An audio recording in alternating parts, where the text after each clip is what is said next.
Assalamualaikum warahmatullahi wabarakatuh. Waalaikumsalam warahmatullahi wabarakatuh. Alhamdulillahirabbil alamin wassalatu wassalamu ala asyrafil anbiya'i wal mursalin sayyidina wa maulana Muhammadin wa ala alihi wa sahbihi ajma'in, amma ba'du. Pertama dan yang paling utama, puji syukur marilah senantiasa kita panjatkan kehadirat Allah Subhanahu wa ta'ala yang tidak henti-hentinya memberikan nikmat-nikmatnya kepada kita semua. Antara lain kita masih tetap diberi nikmat iman, nikmat Islam, nikmat kesehatan, dan nikmat panjang umur, sehingga kita dapat menjalankan perintahnya, yaitu sholat maghrib berjamaah dan dilanjutkan dengan menuntut ilmu. Salawat dan salam semoga Allah limpahkan pada junjungan kita baginda Nabi besar Muhammad sallallahu alaihi wasallam beserta para keluarganya, para sahabatnya, dan kepada kita sebagai pengikut ajarannya. Marilah kita awali taklim kita dengan membaca surat Al-Fatihah. Mudah-mudahan kita semua mendapatkan ilmu yang bermanfaat, diberikan kesehatan oleh Allah Subhanahu wa ta'ala, diberikan rizki yang banyak, yang halal dan yang berkah, serta dimudahkan urusan-urusan kita. Ala hadhihi niyah wa ala kulli niyatin salihah wa ila hadratin nabiyil mustafa Rasulillah sallallahu alaihi wasallam wa ila mu'allifi hadal kitab as'il man barakatul anam Abdullah ba'alawi al-haddad rahimahullah nafa'anallahu bihi wa bi'ulumihi fid daraini amin. Al-Fatihah. A'udzu billahi minasy syaithanir rajim. Bismillahirrahmanirrahim. Alhamdulillahi rabbil alamin. Arrahmanir rahim. Maliki yaumiddin. Iyyaka na'budu wa iyyaka nasta'in. Ihdinas siratal mustaqim. Siratal ladzina an'amta 'alaihim ghairil maghdubi 'alaihim waladdallin. Amin. Marilah kita lanjutkan taklim kita, pembahasan kitab An-Nasaihud Diniyah. Sekarang halaman 79. Halaman 79 3, 4, 5, 6, baris ke-6 dari atas. Bismillahirrahmanirrahim. Halaman 79 garis ke-6 dari atas. Bismillahirrahmanirrahim. Wa'lamu, ketahuilah, rahimakumullah, semoga Allah merahmati kalian. Ketahuilah, anna lin nikahi fadlan, ketahuilah bahwa nikah itu mempunyai keutamaan. Jadi sekarang kita membahas tentang pernikahan. Nikah itu memiliki keutamaan, wa fawaidah, faidah, wa manafi'a, dan manfaat. Jadi nikah itu punya keutamaan dan manfaat. Dunyawiyatan, manfaat dunia, wa ukhrawiyatan, dan manfaat akhirat. Jadi nikah itu memiliki manfaat dunia dan manfaat akhirat. Setiap perintah Allah pasti bermanfaat, setiap larangan Allah pasti bahaya. Nikah perintah Allah berarti bermanfaat. Berzina larangan Allah pasti mengandung bahaya. Selingkuh larangan Allah pasti mengandung bahaya. Jadi nikah adalah perintah Allah. Setiap perintah Allah memiliki manfaat. Manfaat itu dunia dan akhirat. Di dunia ada manfaatnya, di akhirat juga ada manfaatnya. Waqad waroda, dan sungguh telah dijelaskan at-tarhibu, anjuran-anjuran, fihi, terhadap pernikahan ini. Jadi dijelaskan tentang anjuran-anjuran di dalam Al-Quran maupun di dalam hadis Rasulullah sallallahu alaihi wasallam. kitaban wa sunnatan, di dalam kitab Allah yaitu Al-Quran, wa sunnatan dan sunnah Rasulullah sallallahu alaihi wasallam atau hadis Rasulullah sallallahu alaihi wasallam.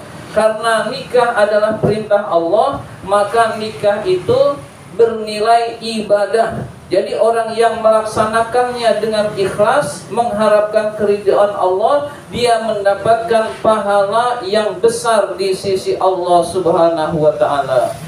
Di sini yang belum nikah siapa nih? 1, 2. Oh, banyak aja. Yang nambah udah ada. Ya kalau ya jadi nikah itu adalah bernilai ibadah. Karena bernilai ibadah harus diniatkan ikhlas karena Allah, maka bernilai di sisi Allah. Kalau bernilai di sisi Allah, ditolong oleh Allah, urusan-urusannya jadi mudah. Hadirin sekalian, Allah Ta'ala, Allah Subhanahu wa Ta'ala berfirman, "Fankihu ma qabalakum minan nisa'i." Fankihu, nikahilah, ma qabalakum minan nisa'i, wanita-wanita yang kamu sukai. Jadi pakainya kalimat jamak, wanita-wanita yang kamu sukai. Masna 2, wa sulasa 3, wa ruba'a dan 4. Maksudnya kalau mampu 2 bagus, mampu 3 bagus, mampu 4 bagus. Ayat lanjutannya tidak dicuplik di dalam hadis ini. Fa in khiftum alla ta'dilu fawahidah, jika kamu takut tidak bisa berlaku adil, maka cukup 1 saja. Jadi perintah nikah itu perintah ada di dalam Al-Qur'an. Kalau kita melaksanakannya dengan ikhlas karena Allah, bernilai ibadah, mendapatkan pahala yang besar di sisi Allah Subhanahu wa taala. Wa qala ta'ala, Allah Subhanahu wa ta'ala berfirman, wa ankihul ayama, nikahilah orang-orang yang sendirian, minkum dari kalian, wassolihina dan orang-orang yang soleh, min ibadikum dari budak kalian, wa imaikum dan budak perempuan kalian, wa iyyakunu fuqara'a yughnihimullahu min fadlih, jika kalian adalah orang-orang yang fakir, tidak mampu, yughnihimullahu min fadlih, Allah akan memberikan kekayaan dari karunia-Nya. Wallahu wasi'un alim, sesungguhnya Allah itu maha luas karunia-Nya dan maha mengetahui. Nah ini anjuran lagi, wah saya miskin, gak mampu, Allah janji yughnihimullahu min fadlih, Allah berikan kekayaan dan dari karunia-Nya. Jika kita benar-benar nikah itu mengharapkan keridhaan Allah. Ya, wah saya belum mampu, misalkan saya belum mampu pasang tenda, nyewa gedung. Siapa suruh pasang tenda nyewa gedung? Gak ada yang nyuruh.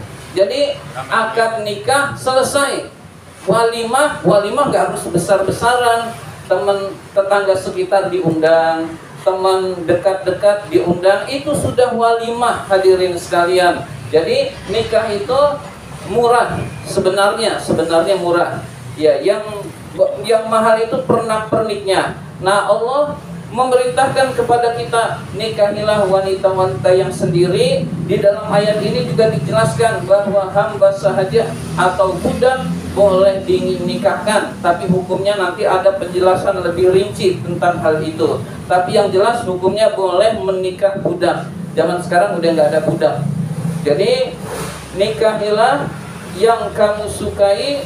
Kalau kamu menjadi orang yang, kalau kamu posisinya fakir, Allah akan memberikan anugerah kekayaan kepada kamu. Nah ini janji Allah, asal benar-benar ikhlas mengharapkan keridhaan Allah. Lalu setelah itu berusaha. Setelah berusaha, Allah yang akan merealisasikan janjinya, yaitu membuat kita cukup. Hadirin sekalian, jadi kalau kita sudah mapan, sudah mampu, maksudnya mapan itu umurnya sudah cukup sekitar 20 tahun. Nyari kerja dulu, apa nikah dulu ya, dua-duanya boleh. Tapi kalau nyari kerja nggak dapet terus, udah nikah dulu. Nanti Allah beri anugerah kemampuan hadirin sekalian setelah nikah. Yang penting cukup buat akad nikahnya selesai. Yang pernak-pernik itu tidak wajib hadirin sekalian. Nah, Allah akan memberikan karunia. Ini janji Allah. Janji Allah bagi orang yang melaksanakan nikah mengharapkan keridhaan Allah. Qala Rasulullah sallallahu alaihi wasallam, Rasulullah sallallahu alaihi wasallam bersabda, "Ya ma'syaras syabab, wahai golongan para pemuda, man istata'a jika mampu, barang siapa yang mampu minkum dari kalian alba'ah nafkah lahir dan batin, falyatazawwaj maka hendaklah kawin, maka hendaklah nikah." Nikah itu ada kata yatazawwaj, ada kata nikah. Nikah dan kawin itu sama. Nikah dan kawin itu sama. Bedanya adalah kawin buat makhluk Allah, semua makhluk Allah. Tapi kalau nikah khusus bagi orang muslim, khusus bagi orang muslim. Dua-duanya halal. Kita nggak boleh menyamakan kawin itu dengan berzina. Ada candaan begini, dia mah kawin udah nikah belum. Nah itu nggak benar candaan itu. Jadi candaan dia mah kawin udah nikah belum, udah nikah ya udah kawin. Nggak mungkin udah nikah lalu nggak kawin. Kalau dia mengatakan dia mah kawin udah nikah belum, dia menyamakan kawin zina dengan yang halal yaitu kawin. Nah itu tidak diperbolehkan bercanda seperti itu. Jadi bercanda seperti itu nggak boleh. Berarti dia menyamakan kawin dengan berzina, padahal kawin itu halal, zina itu haram. Nah kurang lebih seperti itu. Jadi nikah itu persamaannya dengan kawin, zina lain lagi. Ya. Jadi berzina itu lain lagi dan itu dosanya besar. Nah, perintah Rasul adalah fal yatazawwaj, hendaklah kawin atau hendaklah menikah. Fa innahu, karena sesungguhnya nikah itu aghaddu lil basar, akan memelihara pandangan. Jadi pandangan itu lebih terjaga bagi orang yang sudah menikah, biasanya begitu. Wa ahsanu lil farji, lebih terjaga kemaluannya. Jadi orang yang nikah itu menjaga dari kemaksiatan. Niatkan nikah juga untuk menjaga kemaksiatan, menjaga dari kemaksiatan hadirin sekalian. Faman lam yastati' fa'alaihi bis-shaum. Jika barang siapa yang tidak mampu, maka hendaklah kalian berpuasa. Wah, saya benar-benar belum mampu, maka perbanyak puasa. Berbanyak puasa untuk menghindari perbuatan dosa. Fa innahu lahu wijaun, karena puasa bagi orang yang belum nikah itu wijaun adalah obat sementara. Tapi setelah itu usahakan ketika mampu dia melakukan pernikahan hadirin sekalian. Wa qala alaihi salatu wassalam, Nabi alaihi salatu wassalam bersabda, man aroda, barang siapa yang menginginkan ayyulaqallahu, bertemu dengan Allah, tahiran dalam keadaan suci, mutahhiran dan dalam keadaan disucikan. Ingin bertemu Allah dalam keadaan suci dan disucikan, fal yatazawwajil harira, maka menikahilah dengan orang merdeka. Maka menikahlah haroira, orang-orang merdeka. Orang merdeka itu maksudnya bukan budak. Jadi menikah budak itu hukumnya boleh. Kenapa boleh? Ada hadisnya yang membolehkan. Oh, ada ayat Al-Qur'annya yang membolehkan. Tetapi lebih utama menikah dengan orang yang merdeka, yaitu orang yang bukan budak. Dengan kata lain, jika ingin bertemu Allah dengan dalam keadaan suci dan mensucikan, hendaklah menikah. Jadi orang yang menikah itu biasanya pikirannya itu akan lebih bersih daripada orang yang belum menikah. Jadi usahakan kita niat nikah itu ibadah karena Allah, dilakukan dengan ikhlas. Kemudian niat juga untuk menghindari perbuatan-perbuatan maksiat, maka nikah itu akan diridhoi oleh Allah. Pada saat diridhoi oleh Allah, kalau kita kondisinya miskin, Allah janji akan memberikan kekayaan pada kita, akan mengkayakan kita. Jadi jangan ragu terhadap janji Allah. Janji Jokowi boleh ragu, udah banyak janji yang enggak ditepatinya, tapi janji Allah pasti terpenuhi. Allah janji orang yang nikah diberi kekayaan, kita pegang, dan insya Allah kita menjadi orang yang dicukupkan rizkinya oleh Allah Subhanahu wa taala. Wa qala alaihi salatu wassalam, Nabi alaihi salatu wassalam bersabda, arbaun, ada 4 perbuatan, min sunanil mursalin, termasuk sunnah itu maksudnya kebiasaan al-mursalin, para utusan Allah. Ada 4 perbuatan yang termasuk kebiasaan para utusan Allah. Jadi kebiasaan para rasul Allah adalah pertama al-haya'u, punya rasa malu, bermaksiat malu, mau berbuat yang negatif malu, punya rasa malu. Jadi para rasul itu memiliki rasa malu, hadirin sekalian. Malu kepada manusia masih bagus daripada enggak punya malu kepada manusia. Kepada manusia aja enggak malu, apalagi kepada Allah. Jadi malu yang bagus adalah malu kepada Allah. Kalau sudah malu kepada Allah, tidak ada sejengkal tanah pun yang di luar pengawasan Allah. Berarti orang tersebut akan sulit bermaksiat karena malunya kepada Allah. Tapi malu kepada manusia pun masih lebih bagus. Malu sama tetangga, malu sama orang tua, itu akan mencegah dari hal-hal yang negatif. Maka punya rasa malu itu adalah hal yang baik.